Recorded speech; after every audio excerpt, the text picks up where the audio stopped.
swimming the forbidden zone. They were captured by the shrewdness of apes. But what the hell is the shrewdness of apes? And why is Taylor wearing a man frock and saying city looks like Fraggle Rock? Did the Chambers, did the Innsmouth, Mr. Spock? These are just the facts we try not to mock on. The minute of the apes. The minute of the apes. The minute of the apes. The minute of the apes. Yeah! Hello and welcome to this Thursday's Minute of the Apes podcast, a podcast where we break down every damn dirty minute of the Planet of the Apes movies. I'm your host, Sean, and always are joining me are my co-hosts, Todd and Richard. What's up, fellas? Not Hey, a lot. Sean. All right, we're getting close to the end of this week on this Thursday the 18th. We're going to start this minute, 74, with Taylor being dragged into court, and it's going to end with Cornelius saying Taylor could have come from the Forbidden Zone. And as minute 74, we've got our two living humans, our poor two dead humans, our shrewdness of apes, and our gaggle of humans. All right. Guys, seriously, we're getting back into our slow storytelling stuff. This Yeah. is straight up 33 seconds of setting up the scene, people coming in, people sitting down, and then talking about Dodge's condition.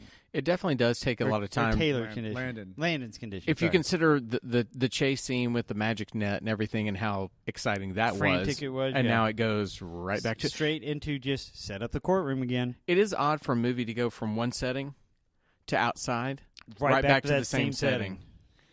And I wonder, only because Sean's only seen the minutes as they go along, Mhm. right? He hasn't seen the future minutes. Why do you think that they're taking Taylor back into the courtroom? Well, the reason they left the courtroom was And to I- go look at the humans to Right. prove whether or not his claimed companion was as intelligent or could speak or something like that. They didn't really... Did they establish why they were going out to look at the humans but just to see his companion that was with him? Or Well, if there was one companion necessarily in the group of people out there? You start thinking about, we've had the smell of a human, we've had all the different things that he doesn't belong in these situations. They certainly don't want to bring a gaggle of humans into the courtroom. Into the courtroom, but they after his outburst with Zaius, I'm just surprised that they wanted to bring them back into the courtroom again. It does feel odd that they could have done everything that happens in the scene. They could have done it outside. Yeah, they could have continued speaking out there. They didn't have to drag him back in. Right. They could have had the whole, Taylor making another argument and gagging him again because they just don't want to hear him speak. But, we do get immediately, Zaius completely even has a smoke screen about Landon. That it was a Yes. skull fracture. It is... I did nothing. This wasn't my choice. The man was already injured, and we simply we were know putting that's him not out of true, his yeah. So misery. he's now kind of whispering in the president's ear, explaining Landon, right? Mr. President, a word of explanation. The human in question suffered a skull fracture during the hunt. Two fine veterinary surgeons under my direction were able to save his life, but the beast could not speak, of course, nor will he ever speak. Dun, dun, dun. Wait a minute. Yeah. Why did they want to save a human? Why did Zaius now deny or say that he could not speak, of course, nor will he ever speak? So this wasn't Galen and Zira. Zaius is taking responsibility for the surgery. For some reason, Zaius wants to save two humans. But he's telling the president right now he could not speak, nor could he ever. I'm saying right now, I'm saying this right now, Go for it. Landon was talking. Oh, yeah. And Landon was trying to get his point across. Landon had diarrhea of the mouth. Yeah. And Zaius wanted to shut him up. Yeah. Which is why Zaius also knew to wipe away the words I can write. Oh. That makes sense. Because he was already had he's already dealing with Landon. Landon that won't shut the hell up. That's nice. He's already been dealing with Landon. Mm-hmm. He has to shut this human up. He's now got another human who is not under his care, Zira and Cornelius, or Zira specifically. And so he wasn't able to just rush right in and immediately neuter. So do you think that there have Taylor. been previous potentially smarter humans that have been funneled away from Zira into Zeus's care so that she has had a limited pool to deal with, and he's had the smarter ones that he's been putting down or making less I don't know, smart? but there's a comic book to be written. It's about a that, I mean, it's a possibility. I mean, we're dealing with the point that Zeus might have actually been How shutting he's stuff trying down to because he was cull not surprised by herd the Icon somehow. right. No. Yeah. He just wipes it away. He's It encountered wasn't this. shocking to him. But he does have that look upon his face, kind of like, now that you say that, oh crap, there's more. He has that getting rid of it. But do you think, besides Landon and Taylor, it's ever happened before with any population he's dealt with before? Because if it's just Landon that Landon's been talking, he would have been shocked by that. He would have been surprised by that. Taylor, a second one, would have been just as shocking. But him wiping away the writing so casually, instead of being surprised by a second person is writing, I've just found a first one that I have over here, Landon. Now Taylor is writing. Is this not something that maybe he's encountered before, so it's not so surprising? I'm putting Landon down. I'm making Landon stupid. I can't do anything with Taylor just yet, but I can hide his intelligence by wiping away the writing. I just have to make sure nobody else finds out about these other humans. All I'm going to say is when I said before that there are subsequent films, and there are things I want to talk about when we get there, that I will save every comment because you've not seen the next one. You've not seen anything. Go ahead and find. But without going even further into future films, yes, we can reference this point again later on. Yes, this is a point we need to come back to. This is a point that we can reference later on. Again, for the listener, Sean has not watched these through. He's watched them. He's watching them as the minutes go along. I've seen to this minute. And to reiterate what we kind of spoke about before, I think that we're going to keep this structure going forward in all the films. Yep, I will not. That watch Sean will watch them minute by minute. Richard, are you going to at least when we get to the next film watch it all the way through? Then come. Yeah. He'll watch the entire film, come back, break it down. I've seen the film since I was a child, so there are 3 different perspectives on it, and we're going to keep it that way. But when we get to the next film, there are points at which there are at least discussions to come back to this moment again. You're going to have to start saving audio quotes from me, then come back and play to them in Screw future movies. that. And I go, I don't know what I was saying. Then I was drinking. How many shiners was I in?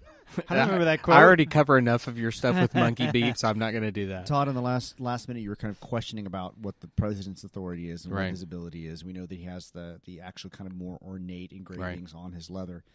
And Zeus feels it's necessary to actually give the president an aside here. He has to come up with a kind of a word of explanation. The creature in question, et cetera, et cetera. So the president has some type of decision-making ability. He's just got Zeus whispering in his ear what Zeus's truth is about the situation. Of course, the president is going to go with him and not with Taylor, right? I mean, why would he believe Taylor? There are already a lot of times in this film where it's questioning social mores and thoughts that are dangerous to, what what we talked about this, what science fiction does is it lets you strip away so you can talk about the truths of today in a different setting. And is it trying at that point? I kind of wondered that. Is it truly saying things about people in power are nothing more than figureheads? It's the underlings who are doing the dangerous. Think about it. Every time that Taylor tries to make an argument that makes sense, everybody in power just tries to shut him down. Yeah. Instead of listening to his argument, having a debate with him, talking about the merits of it, as soon as he says something that challenges them, they just shut him up to literally the point that they're putting gags on him. True. Which the gags really don't do that much difference except for make him go from this to this. Come on. It is kind of an odd gag. Yeah. And also, when we get to that point with the gag, Charlton just, no one's put anything on his mouth, and he just shuts up. I don't know if the monkey was twisting his arm or what, but It wasn't his arm he was twisting. Hey, Before we get to the gag moment, they didn't gild him yet. Before we no. get to the gag moment after you hear Zeus kind of giving an excuse to the president. It's everybody can hear it. Taylor can hear it. Mm-hmm. He had his outburst a few minutes before, and Right. we're like, he's now knowing exactly what his fate is, and he says it in this next moment. You cut out his memory. You did that to him. Damn you. You took his identity. You took his memory. That's what you want to do to me. Taylor is now in full aware that there's nothing in this situation. They're trying to murder him. There's personality. exactly. There's nothing in this situation that he can get out of. He's stuck.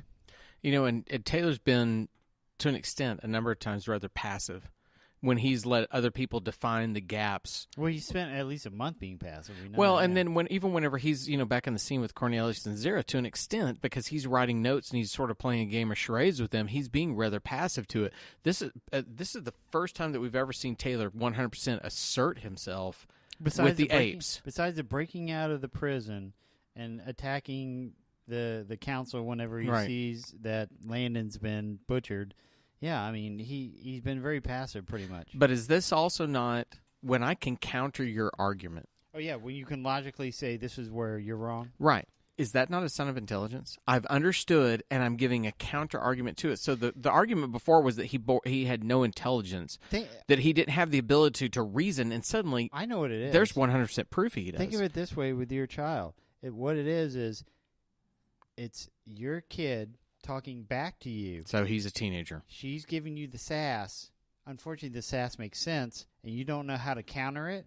So the counter is go to your room. Yeah, your response is, shut up, I'm dad, you're a kid, go to your room. Their response is, shut up, put the gag on him. Once again, we're safe to talk about that because Abby doesn't listen to this Abby will never listen to this.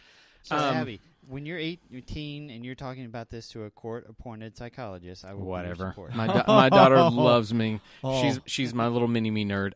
President gets mad at this outburst, and this is where the gag comes in. He's bailiff, gag that animal. So a very sad but interesting aside that Amazon Video gave me a bit of trivia. Yeah. Kim Hunter, our Zira, right, found the facial ape prosthetic so claustrophobic that every morning when she came in to get her makeup, she took a Valium. Oh. So she was stoned every episode. That's what I or thought. Every day. Well, we talk about our opium Taylor. problem, and did it come about because of ape prosthetics? It was rather alarming when that came up. I thought, oh, God, but she gives a great performance despite that. She works through that makeup. She's one of the better ones. Yeah, exactly. I have to start looking at her pupils in future amendments. Well, you really look at this, and okay, granted, the best ape role so far, Maurice Evans is Zaius, Roddy McDowell is Cornelius, and Kim Hunter is Zira. Yeah. They're by far the best performers in that makeup. Oh, yeah. But she's outstanding. She has a number of moments where if I took a Valium at the beginning of the day, even though the beginning of your day, it took, I think, 3.5 hours, 4 hours for them to put the makeup on. So your day might begin at 4 o'clock in the morning. If I take a Valium, I'm done. Yeah. I'm not coming back. I'm not acting. I have a stupid question. Do they still make Valium? I'm sure they do. I can't answer that question. Well, I'm going. Oh, well, hello, Richard. No, that sounds terrible. I can't answer that question. I'll meet you over in the corner, Richard. I don't know. Let me get my purse. But anyway, that's an aside. I do love the Amazon Video. That just sounds like all right. It'll come up with weird trivia. Poppers and smokers. They just come up with the weirdest observations at the weirdest times. She's just so emotive with her eyes. She has a great ability to get her eyes big and plead and sound convincing in everything that she does. And when she kind of answers stuff, you see her kind of whip her head so the hair actually moves back around. I'm super impressed with what she did with the makeup. I think there are a number of times that we sit here breaking this down where I don't want anyone that ever listens to this to think we don't like these films. It's easy to break them down because they were made in 1968. It's very different. There are very dated views on things. When you're hyper focused on it. Yes. But, okay, so you think of Andy Serkis and what he's done with the new ones where it's the motion capture stuff, and that's revolutionary. That what he's done is to be able to find a character and bring that out in a digital creation. I think the three of them are doing just as amazing work. Makeup movement that they can make within it. Yeah. I mean, Maurice Evans finding the crooked hands we talked about before. That even in a moment where it looks like an ape, or the way they shuffle, they squint their nose and eyes, and Roddy McDowell doing that. Even in the background, just sort of twitching his face and making the makeup come alive. The three of them are just fantastic. Whether they're on Valium or not, they're fantastic. I don't understand why Cornelius still doesn't believe Taylor when he's talking about the fact that he's flown from another planet or he's crashed down into a lake or whatever, but he totally accepts the fact that he can talk and he's from the Forbidden Zone. So what? Why does he accept that kind of stuff? So he gets gagged. Taylor gets gagged in this scene, and what stood out to me is he may have read the letter a little bit, Taylor's letter to the council earlier. But for me, this is one of the first times that Cornelius shows some real backbone in defense